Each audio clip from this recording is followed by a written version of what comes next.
नमस्कार मित्रों, मैं हूं डॉक्टर हरिनिवास। चैनल का नाम है संस्कृत साहित्य एवं संस्कृति।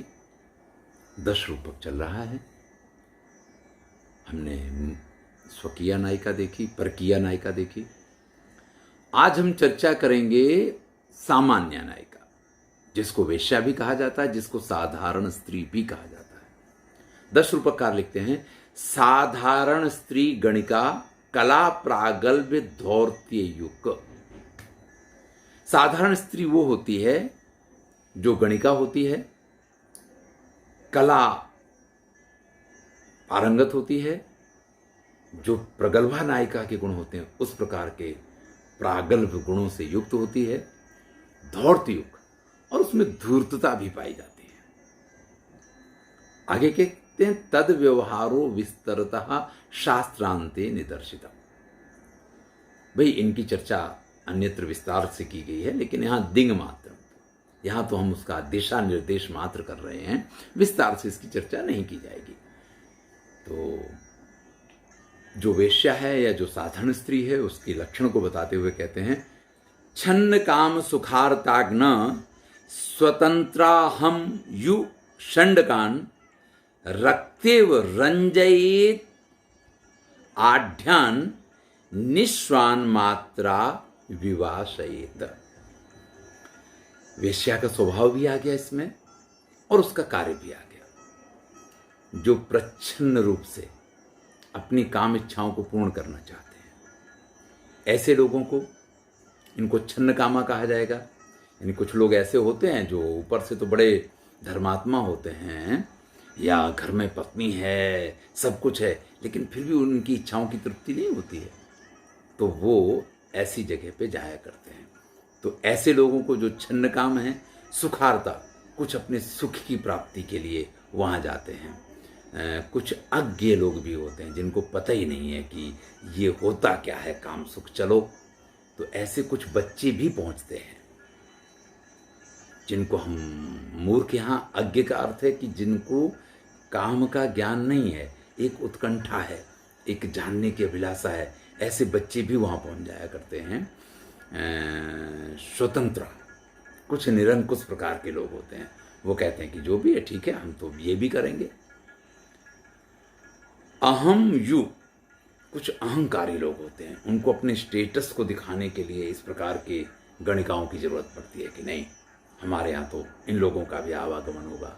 संडक, देखिए वृत्ति भाग में और स्पष्ट करते हैं, श्रोत्रिय, वणिक, लिंगी प्रभृतिया। कुछ श्रोत्रिय, कुछ इस प्रकार के ब्राह्मण भी होते हैं, कुछ इस प्रकार के बनिए भी होते हैं, कुछ इस प्रकार के लिंगी। लिंगी का अर्थ है कि कुछ साधु, सन्यासी, ब्रह्मचारी, ये लोग भी होते हैं जो विवाह वगैरह नहीं करते हैं, लेकिन इच्छा पूर्ति की तो इच्छा हो सकती है ना। तो ऐसे लोगों को रक्ते वरंजयित, जैसे उन्हीं को प्रेम करती है, इस प्रकार से उनका अनुरंजन करती है। आढ्यान, पैसे के लिए, जो पैसे वाले हैं उनको प्रायोरिटी मिलेगी, उनको प्राथमिकता मिलेगी। और अगर आपके पास धन नहीं है तो विवाशयित, तो निकाल दिया जाएगा फिर। यानी जब कोई पैसे वाला व्यक्ति इन वेश्याओं के पास जाएगा तो उनके प्रति इतना अनुराग व्यक्त करेंगे जैसे उनके अलावा और कोई इनको अच्छा ही नहीं लगता है। लेकिन जिस दिन उनका पैसा खत्म हो जाएगा उस दिन फिर हमारी दहली पे नहीं चढ़ना, और अपने आप धक्का नहीं मारेंगे। यहाँ पे बड़ा ही सुंदर वृत्ति भाग में लिखा है, एतान बहुवित्तान रक्ति रंजयित। इस प्रकार से जिनके पास बहुत पैसा होता है उनको प्रेम करती हो, इसी प्रकार से उनका मनोरंजन करती है। तत्प्रधानत्वाद अद्वृत्ति, यानी यही उनका मुख्य आशय होता है, धन प्राप्ति उनकी मुख्य इच्छा होती है। ग्रहीतार्थान कुट्टिन्यादिन्या निष्कासयित, जब उसका सारा धन ले लेती हैं तो कुट्टिनी, कोई दासी होगी, उसके द्वारा इस प्रकार का अपमान करवाएगी कि वो व्यक्ति दोबारा वहाँ पुनः प्रतिसंधान आए। क्योंकि अगर फिर वो पैसा कमा लेता है, क्योंकि जिसके पास पैसा होता है ना उसको पैसा कमाना आता है। ये बात अलग है कि अब वेश्या के यहाँ पड़ा रहता तो पैसा कमाना उसने बंद कर दिया, तो फिर से पैसा कमाए तो फिर वो आ सके, इसलिए स्वयं उसके साथ झगड़ा करके उसको नहीं निकालेगी, किसी दासी वगैरह के पास से झगड़ा करवा के उसको निकाल देगी। इदम तासाम औत्सर्गिकम रूपम, ये इसका औत्सर्गिक यानी स्वाभाविक स्वरूप है। जो वेश्या का स्वभाव है या जो वेश्या नायिका होती है वो इस प्रकार की पाई जाती है, ये स्वाभाविक रूप है। यानी जो वेश्या होगी वो सिर्फ पैसे के लिए, और फिर कौन आया कौन नहीं आया, वो श्रेष्ठता और निकृष्टता नहीं देखती है, वो गुणों को प्रेम नहीं करती है, वो अर्थ को प्रेम करती है, वो पैसे को प्रेम करती है। और सभी प्रकार के लोग, जैसे भी लोग हों वैसे लोगों का वो बिल्कुल उन्हीं की प्रेमिका इस प्रकार से मनोरंजन करती है। लेकिन साहित्य में कहते हैं रक्तेव तु प्रहसने नैसा दिव्य नृपाश्रय। देखिए ये प्रहसन वगैरह में इसका प्रयोग होता है, लेकिन मुख्य जो नायक है, दिव्य नायक है, राम हों कृष्ण हों, जो आधे भगवान के स्वरूप हो गए हों, या बहुत ही प्रतापी राजा हो, इनकी नायिका के रूप में इनका ग्रहण नहीं हो सकता है। लेकिन बहुत अनुरक्ता हो इस प्रकार की वेश्या को प्रहसन में, और जैसा कि हम प्रकरण इत्यादि देखते हैं उनमें नायिका के रूप में लिया जा सकता है। मृच्छकटिकम में हम देखते हैं कि वसंत सिन्हा जो वेश्या है वो चारुदत्त की नायिका बनती है।